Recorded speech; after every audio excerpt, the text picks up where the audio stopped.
Bueno, vamos a darle por conclusión a este tema que yo he puesto. Bueno, si vieron el Facebook, ahí le puse el título, pero a mí se me ha olvidado decirles a ustedes el título. El título es El Niño.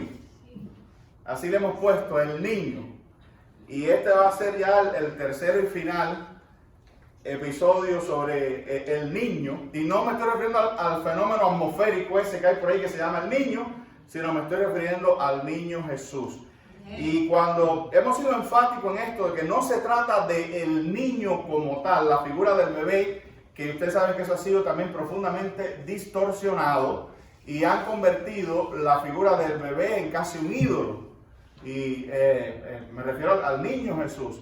Jesús nació y fue niño, evidentemente. Eso lo convierte en humano, pero Cristo, cuando murió por nosotros y expió los pecados de la humanidad, lo hizo ya siendo un adulto. El niño Jesús era igual a, el bebé Jesús es igual a un bebé, o fue igual a un bebé de los de ahora. O sea, él no tenía uso de razón, él no era que tú le hablabas y respondía. Era un bebé normal, común y corriente. En ese sentido, en el sentido humano, era un bebé humano. Lo que nosotros hemos estado destacando es que Cristo fue completamente, y esto es importante, porque hay quien dice, bueno, entonces Cristo era como una especie de 50% hombre y 50% Dios. No, Cristo era completamente hombre y completamente Dios. En Cristo habitaban esas dos naturalezas. Ese es el milagro de Dios. Eso es lo trascendente. Eso es lo que hace a Cristo exclusivo, que en Cristo Jesús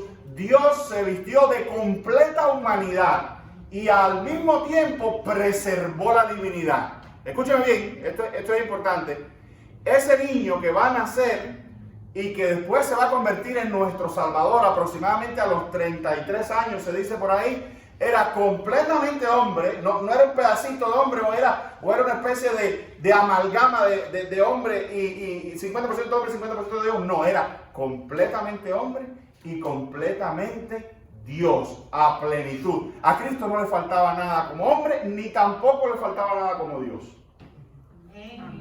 Amén. Entonces, ese es el niño, ¿no? No se trata de un fetiche, sino de este hecho maravilloso mediante el cual Dios se nos dio a sí mismo, Dios mismo se nos dio a nosotros a sí mismo, tomando forma humana. Y bueno, el texto en cuestión es este, y es una profecía que fue dada muchísimos años antes, en Isaías 9:6, porque un niño nos ha nacido, un hijo nos ha sido dado, y la soberanía reposará sobre sus hombros, y se llamará su nombre Admirable Consejero, Dios poderoso, Padre eterno y Príncipe de paz. Habíamos visto las características de este Salvador potencial que vemos ahora en un niño y que celebramos en la Navidad en un niño. Lo que nació venía, ese ser que nació, ese Dios humanado, venía con estas características, venía con estos ministerios, venía con estas capacidades.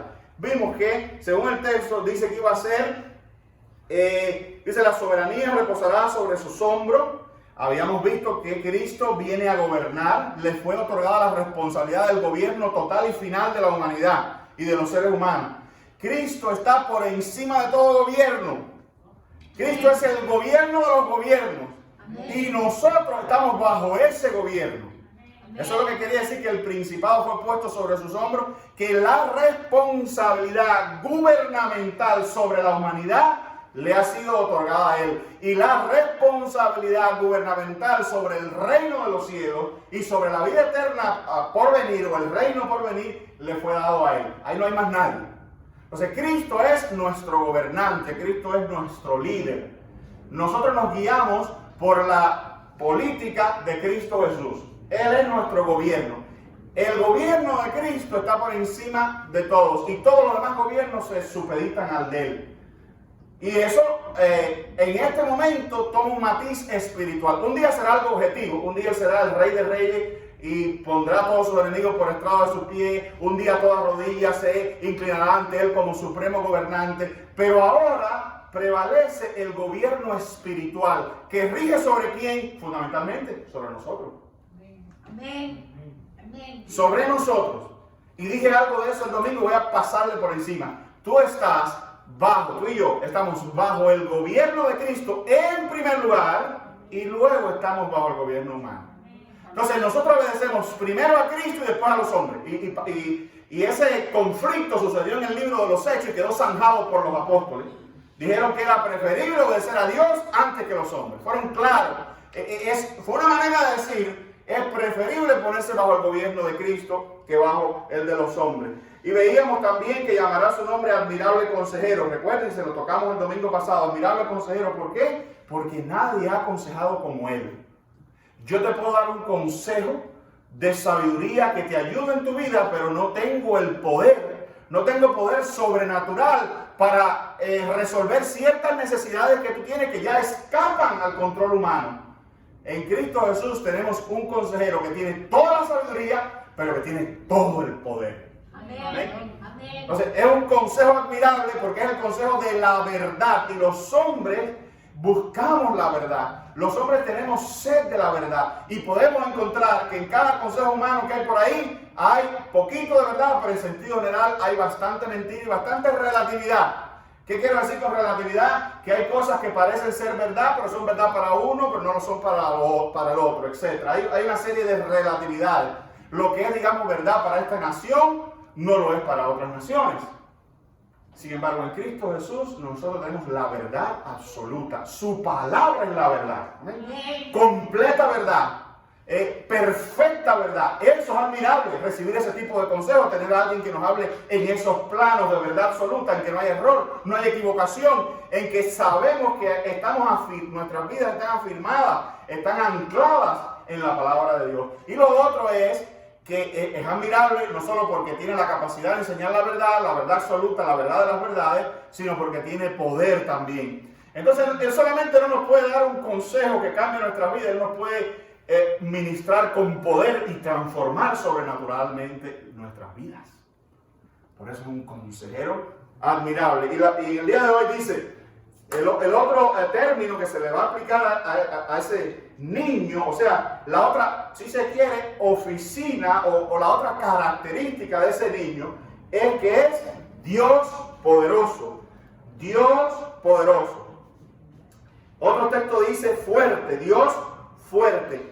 Y es interesante porque el término aplicado allí, lo mismo en griego que en hebreo, es un término que es solo dado a Dios.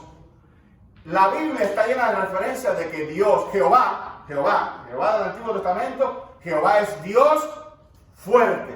Amén. Es una característica de la divinidad. Y al atribuir términos que antiguamente le fueron otorgados a Jehová, al otorgárselos a Cristo Jesús, nos está mostrando la revelación bíblica que efectivamente está confirmando en esta profecía que ese niño es Dios fuerte. Tiene las mismas capacidades, tiene la misma fortaleza, tiene las mismas potencialidades de Dios mismo porque es Dios. Amén. Amén. Eso es lo que está queriendo decir. Dios fuerte. Jehová de los ejércitos, Dios fuerte. En Cristo Jesús nos reencontramos. La humanidad se reencuentra con Jehová hecho carne. Amén. Amén. Amén. Entonces, si cuando tú, miren, para que entiendan el punto que estoy queriendo hacer, si cuando tú lees el Antiguo Testamento y ves los grandes actos de Jehová, te parece que es fuerte, lo que el profeta te está tratando de convenir es que ese fuerte, esa fortaleza está en Cristo Jesús. Amén. Está traspasando un término antiguo testamentario en Cristo Jesús. Recuerden que le he dicho varias veces ese texto que en Él habita corporalmente toda la plenitud de la deidad. En Cristo Jesús tenemos a Dios y tenemos a Dios fuerte. Dios poderoso. Todas las fortalezas de Jehová están en Cristo Jesús. Amén, querido hermano. Amén. Escúchenme bien eso, porque yo sé que una de las cosas que nos deslumbran y nos maravillan del Antiguo Testamento es el poder de Dios, ¿verdad? El poder de Jehová de los ejércitos, el mar rojo que se abre, la nube y la columna de fuego, el maná que desciende del cielo, después las aves para la carne, la roca que echó agua, todos esos milagros, ¿verdad? La manera en que Dios fue en los combates con el pueblo de Israel, cómo los menos lograron cosas grandes, las murallas de Jericó que se cayeron. Hay una canción muy buena ahora que habla de los muros de Jericó. Y cuando tú ves eso, tú dices, wow, Dios es fuerte. Pero la Biblia te está diciendo, ese Dios fuerte es Cristo Jesús. Amén. Amén. Amén. Entonces en Cristo están todas esas fortalezas de abrir mar, de hecho Cristo calmó tormenta. Cristo hizo milagros de sanidad, pero hizo milagros también donde no solo hizo sanidad de eliminar una enfermedad, hizo sanidad de hacer crecer un miembro, por ejemplo, de poner una oreja en una oportunidad, etc. Las fortalezas de Jehová están en Cristo Jesús. Que la administración de ella es diferente porque Cristo Jesús vino sobre todas las cosas a otorgar gracia y amor. Gracia y amor. Aunque independientemente de eso, un día lo veremos en su segunda venida. Y vamos a ver, y venga el Apocalipsis para que entienda esas cosas. Vamos a ver un Cristo diferente. Y no quiero decir que sea diferente, sino que lo vamos a ver en otra función. Y va a ser en la función de juez y va a ser en la función de juicio. Tenemos lo mejor de Jesús ahora. Y digo lo mejor desde el punto de vista humano, y digo lo mejor para aquellos que no lo conocen. Lo mejor de Cristo está ahora para aquellos que no lo conocen. Para los cristianos, Cristo es bueno siempre. Y aún en el juicio, Cristo va a seguir siendo bueno. Y va a ser bueno para con nosotros. Y va a administrar justicia. Y va a administrar el pago justo por el pecado de los pecadores. Y el pago justo por lo que los pecadores nos hicieron a nosotros y no se arrepintieron. Y nosotros vamos a ver eso. Por eso, no le temamos a la manifestación de Cristo como juez, a la manifestación de Cristo, como dice en inglés, como executioner. No le tengamos miedo porque nosotros vamos a ser bendecidos con eso. El que le debe temer es el que no le conoce. Por eso es este momento de tropezarse con un Dios fuerte, pero que también es amor, que es misericordia y que vino en forma de siervo a dar su vida por ti y por mí. Amén. Amén. Dios fuerte. Y lo otro que dice es Padre eterno. Tiene que ver, es importante porque tiene que ver también con características divinas otorgadas a Cristo Jesús.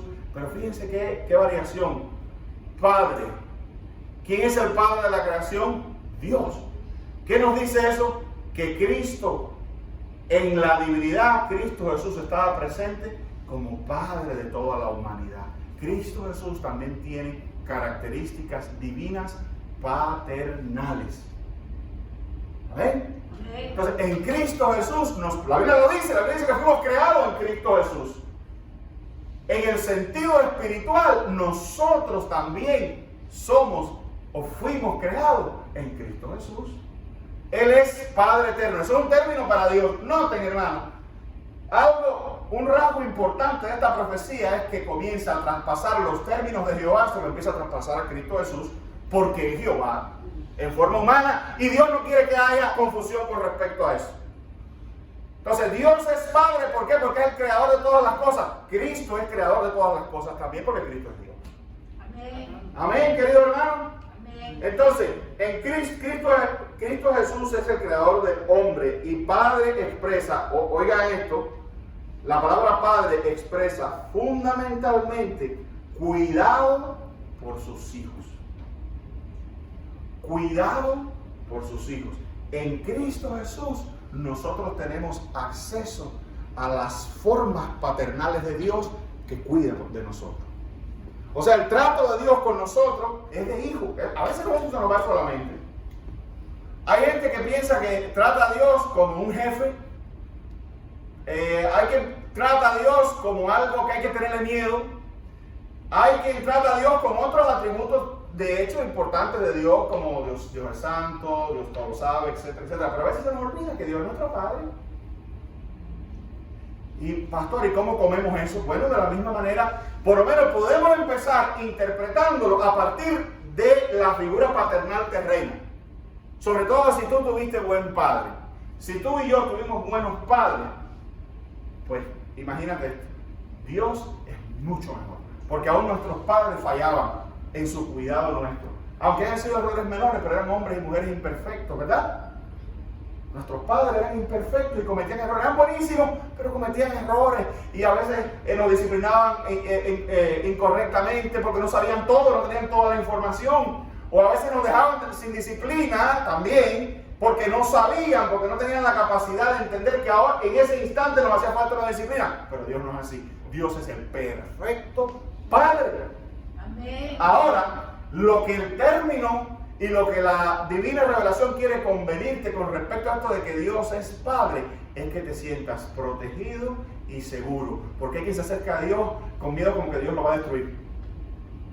Y hay quien cuando hace algo malo, algo que definitivamente desagrada a Dios, se siente como que esa relación de padre ya no es igual y Dios se le ha convertido en una especie de viejo, lejano, iracundo, dispuesto a disciplinarte o a traer iras y cosas.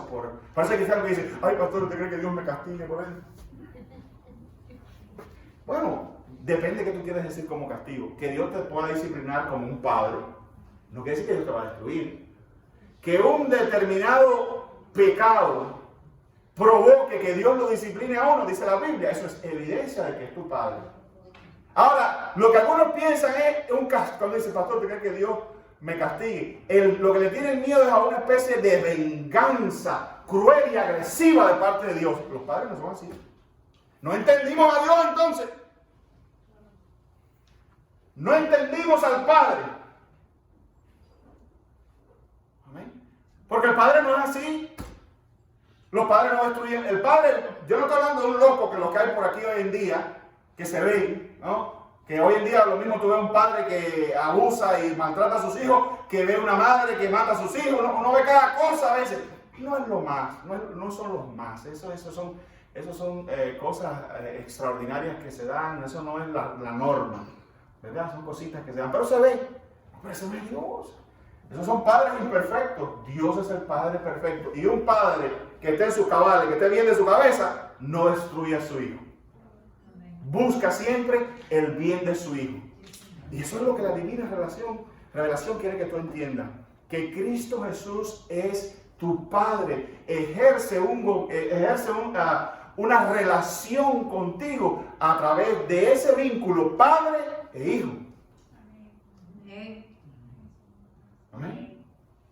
En Cristo Jesús, Dios despliega una relación de padre a hijo. Y efectivamente, eso es lo que quiere Dios. Hay gente que dice, ay, pero ¿cómo me voy a sentir tu padre? Eso es como que mucha confianza. ¿No? Pastor, ¿no estás diciendo medio espiritualmente confianzú? Bueno, ¿tú eres confianzú con tu papá? Porque si no eres con tu papá, está bien serlo con Dios. Si tú te sientes así, tú te sientes con tu padre como que, ay, es una figura que yo le tengo miedo que él... bueno, entonces ese mismo reflejo vas a tener de Dios. Pero si de verdad tú tienes una relación normal, no te hablo nada del otro mundo, normal con tu padre, yo quiero decirte que aún Dios es mucho mejor. Mucho mejor. Mire, hay gente, hablando de que, ay pastor, Dios me castigará. ¿Cuánta gente anda haciendo el pecado, el mismo, y todavía está por la primera disciplina de Dios? Ese mismo que tiene miedo, ay pastor, yo hice esto, a lo mejor Dios me va a castigar. Yo le digo, lo vienen haciendo hace 100 años y todavía Dios no está castigado. ¿Por qué? Porque tiene paciencia, porque tiene amor y porque tú eres su hijo. Pero si algún día, queridos hermanos, si algún día nos viéramos envueltos en algo que sentimos que es una disciplina de Dios, eso no quiere decir que Él dejó de ser padre. Al contrario, eso reafirma que Él es padre y te está tratando de entrar por el buen camino. Está tratando de preservarte, porque las disciplinas y las correcciones de Dios son para preservación, no para destrucción. Amén. ¿Quedó claro eso? Amén. Gloria a Dios. Y por último, dice el texto que es príncipe de paz. Príncipe de paz. Y esto es importantísimo. Esto es uno de los rasgos más importantes. ¿Por qué? Porque Cristo vino a restaurar la armonía del hombre con Dios. La principal guerra o la principal enemistad que Cristo vino a pacificar, que es Dios mismo, es la deuda del hombre por el pecado, o la enemistad entre Dios y el hombre. Y aquí voy a introducir un término importante, porque hay gente que te dice, ¡ay! Dios ama a todo el mundo, Dios ama a todos los pecadores. La Biblia no dice eso, la Biblia dice que Dios odia el pecado, ¿verdad? Y la Biblia dice que éramos enemigos de Dios, por nuestra condición pecaminosa. Y éramos enemigos por una cosa sencilla, hermano. Éramos enemigos porque los deseos de nuestro corazón eran enemistad contra Dios. O sea, ¿dónde puede haber una reconciliación y dónde puede haber paz? Si lo que a mí me sale del corazón es enemistad contra Dios y Dios por naturaleza es santo, polos completamente opuestos. Entonces, no hace falta demostrar que éramos enemigos de Dios, lo que hay que revisar nuestra vida y nuestras actitudes. ¿Ya? Sin embargo, Cristo vino a pacificar, si se quiere, a apaciguar, como dice la Escritura, la ira de Dios. ¿Cómo? En sí mismo. En sí mismo.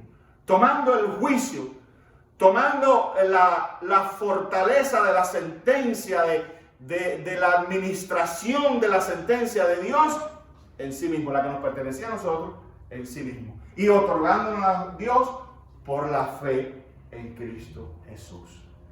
Entonces es el príncipe de paz porque es esa figura que ha sido capaz verdaderamente de otorgarle al hombre perdón, paz y reconciliación con Dios. Y aquí estoy introduciendo otra cosa importante.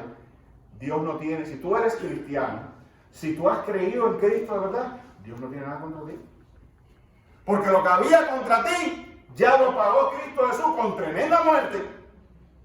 Entonces, eso que tú sientes, si tú de verdad has creído y tú le has entregado tu corazón a Cristo Jesús, si tú crees en Él como tu Salvador, todas esas ideas de que Dios tiene algo contra ti, de que por este pecado te vas para el infierno, de que eso es del diablo.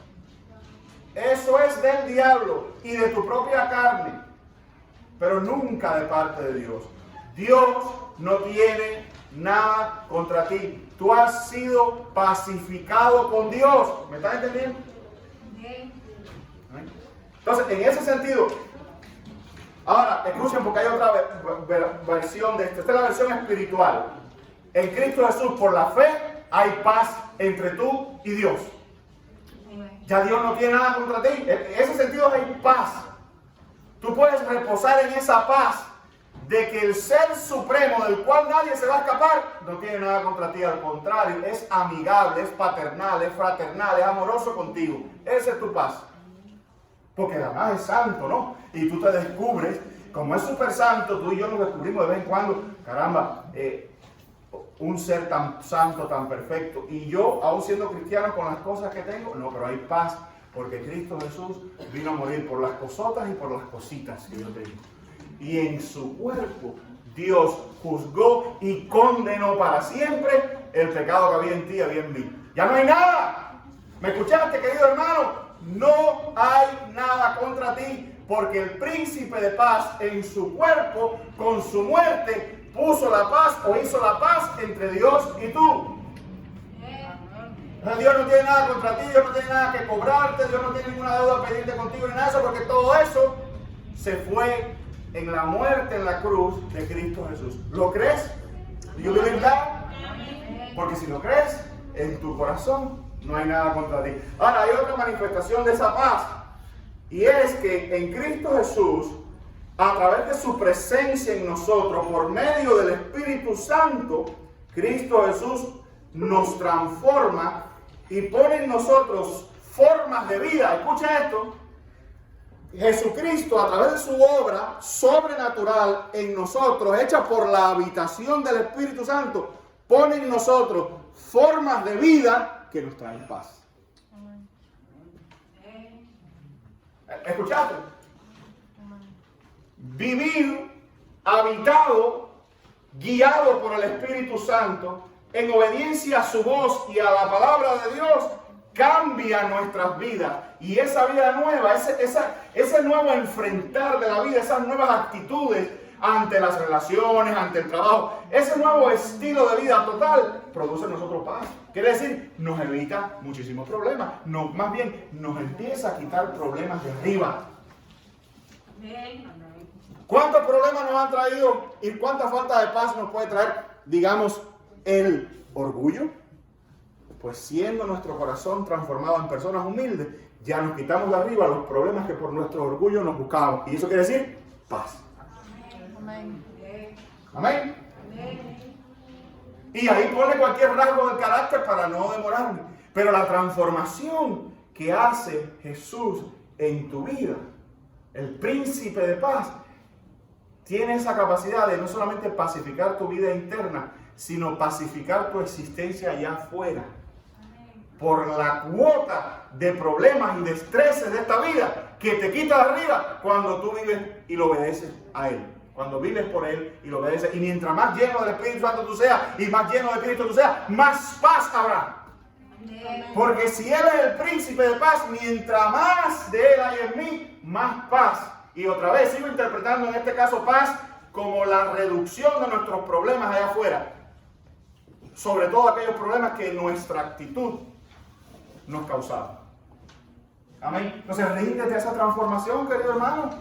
Ya deja de ver psicólogo, ya deja de estar oyendo el horóscopo y a ver cómo yo cambio. Ay, porque mira, me he buscado, he tenido tantos problemas matrimoniales, he tenido tantos problemas de relaciones, he tenido tantos problemas. Deja que, y lo que estoy lleno de estrés, y ay, que no duermo, y que no vivo, y que deja que el príncipe de paz, obedécelo, y tú verás como una gran cuota de esos problemas se van a ir de tu vida cuando tú simplemente agarres un camino diferente. Amén. Amén. Entonces hablemos de la paz. Con esto termino este texto que voy a leer. Lucas 2 del 8 al 14, en la Biblia de las Américas. Dice, en la misma región había pastores que estaban en el campo, cuidando su rebaño durante las vigilias de la noche. Y un ángel del Señor se les presentó. Y la gloria del Señor los rodeó de resplandor. Y tuvieron gran temor, mas el ángel les dijo, no temáis, porque aquí os traigo buenas nuevas de gran gozo que será para todo el pueblo. Fíjense, la Navidad y el cristianismo son buenas noticias. Deja que esa idea que a lo mejor tú la has manoseado tantas veces, let it think, que se hunda en ti, ¿no? El cristianismo es buena noticia. El cristianismo es positivo. Hay gente que dice, hay que ser positivo en la vida. Bueno, buenas noticias. ¿Hay algo más positivo que eso? Entonces el cristianismo, la Navidad, el nacimiento de Cristo Jesús es el inicio de una era positiva de Dios con los hombres. O sea, el cristianismo es el más grande positivismo que hay. No hay que leerse el libro ese, el secreto, no hay que escuchar a los pastores de Hollywood que hablan nada más de mentalízate con lo bueno, lo que tiene que decir y lo bueno no va a pasar, lo bueno no va a pasar. No, ya lo bueno te pasó si tú crees en Cristo Jesús, porque el Evangelio es el positivismo de los positivismos. Sí, buenas nuevas. Pero el tiempo se me viene arriba. Porque os ha nacido en la ciudad de David un Salvador. Esto cierra lo que hemos venido explicando, porque ya hemos visto en qué sentido Cristo es Salvador, no me voy a extender allí. Y esto servirá de señal, hallaréis el niño envuelto en pañales, acostado en un pesebre. Y de repente apareció con el ángel una multitud de los ejércitos celestiales, alabando a Dios y diciendo, gloria a Dios en las alturas, y en la tierra paz. Recuerden, el príncipe de paz, paz entre los hombres, en quienes Él se complace. Esta es otra versión. La que tú tienes dice, en la tierra paz y buena voluntad para con los hombres. Buena voluntad. A mí me produce una gran bendición ese texto. Porque ese texto me dice a mí que Dios no tiene hacia los hombres, ya en general, Dios no tiene hacia los hombres malas intenciones. Amén. No tenemos un Dios, o sea, con Cristo Jesús no se inaugura un periodo de resentimiento, de revancha de Dios, de odio. No, el corazón de Dios está puesto en mode de buena voluntad en todo tiempo. Ahora mismo, yo te puedo decir, si tú no conoces a Cristo Jesús, si tú nunca te has tenido una relación con Dios, yo te puedo decir que Dios, las intenciones que tiene contigo son buenas.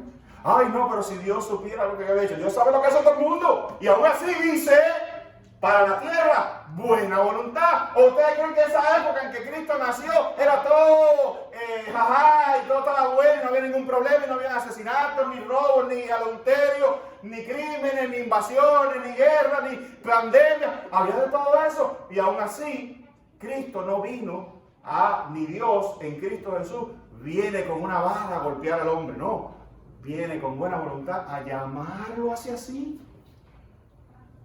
Entonces, este periodo de la Navidad ha inaugurado, ha abierto, es el open season de buena voluntad. Todavía está abierta esa temporada de buena voluntad y paz entre los hombres en quienes Él se complace. Es interesante eso, porque esa paz que ahorita hablamos es fundamentalmente, o está ofertada fundamentalmente hacia aquellos en los que Él se complace. ¿Y quiénes son aquellos en los que Dios se complace? La complacencia de Dios viene por la fe en Cristo Jesús. La mejor manera de complacer a Dios y de agradar a Dios es en creer lo que Dios ha hecho. Este tremendo acto de venir a la tierra, hacerse hombre, revestirse de carne y sangre y morir en una cruz. Esos son los que complacen a Dios, y sobre eso fundamentalmente es sobre los que reposan el Shalom.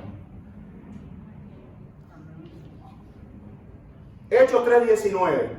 Por tanto, arrepentidos y convertidos para que vuestros pecados sean borrados, a fin de que tiempos de refrigerio vengan de la presencia del Señor. Amén. Entonces, ¿cuál es la vía, pastor? ¿Cuál es la vía de que yo entro? Ya yo entiendo quién es Cristo Jesús, ya yo entiendo lo que tengo en Él, ya yo entiendo lo fructífero de una relación, ya yo entiendo la bendición de un cambio de vida, lo que puede reportar, ya veo y puedo percibir esa paz y la necesito. Cuando usted la habla, yo hago contraste con mi vida y veo que no tengo esa paz, la quiero. ¿Cuál es la vía? ¿Cuál es el camino para entrar ahí? ¿Qué tengo que hacer? ¿Cuál es el ABC? Dice este texto, arrepentidos y convertidos, para que vengan de la presencia del Señor tiempos de refrigerio. Quiere decir que tú tienes que disponer hoy tu corazón de abandonar, eso es lo que quiere decir arrepentirse, abandonar el estilo de vida que a Dios le desagrada y ponerte en manos de Cristo, creer en Cristo para que Cristo te convierta, eso es lo que quiere decir convertir, para que Cristo te convierta a un camino diferente y transforme tu vida.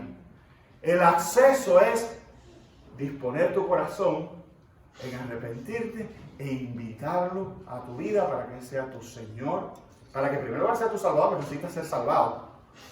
Necesitas escapar de la ira venidera del juicio. Pero para que entonces Dios se convierta verdaderamente en tu Padre y no solo en tu Creador, porque Dios es creador de todos los hombres, pero Padre solamente de los que creen en Él. Entonces, si tú quieres hoy ponerte en manos de ese Señor, de ese Cristo, de ese admirable consejero, de ese Dios fuerte, de ese príncipe de paz, lo único que tienes que hacer es creer, entregar tu vida a Él. Ese es el arrepentimiento. Arrepentirse de la vida que uno trae para entregarle la vida, el corazón a Cristo y que Él defina en nosotros una vida nueva.